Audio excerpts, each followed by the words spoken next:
let me talk a bit about Russell Crowe.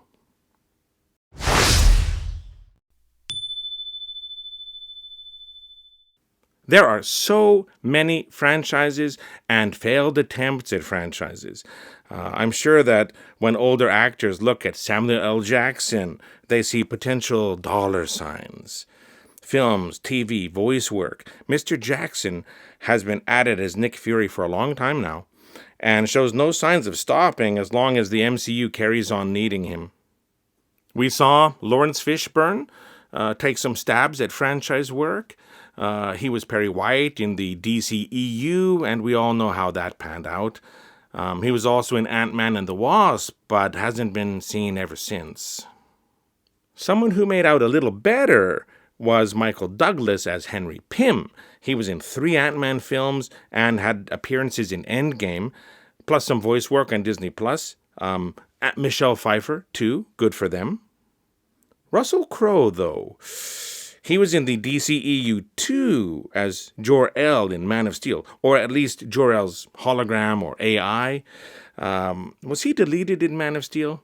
Well, anyway, I'm sure the writers could have made something up to bring him back. Superman's alien dad could have appeared in more offerings. But they went with his Earth dad in Batman v Superman, so no dice there.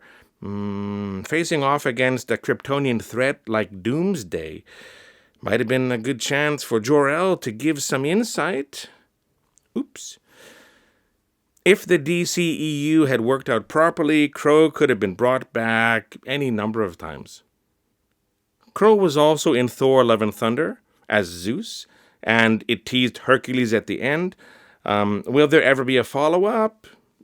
No real news about that yet, but personally, regarding Zeus, I hope not. That was not my Zeus, prancing around and acting stupid. Why treat Odin with so much respect and then do Zeus so dirty? Seriously.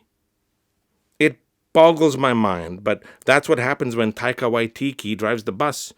Never go full Waititi, not with important franchise characters.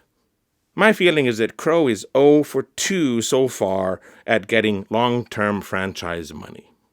Let's not forget that Crowe was Jekyll/Hyde in the movie that Tom Cruise's ego destroyed, The Mummy. The dark universe. It didn't have a big bang like our universe, more like a fizzle and pop into nothingness. Russell Crowe was one of the faces, total Nick Fury placement. That could have been some serious ongoing franchise bang for Crowe. 0 for 3. Will there be a franchise around his priest character in The Pope's Exorcist?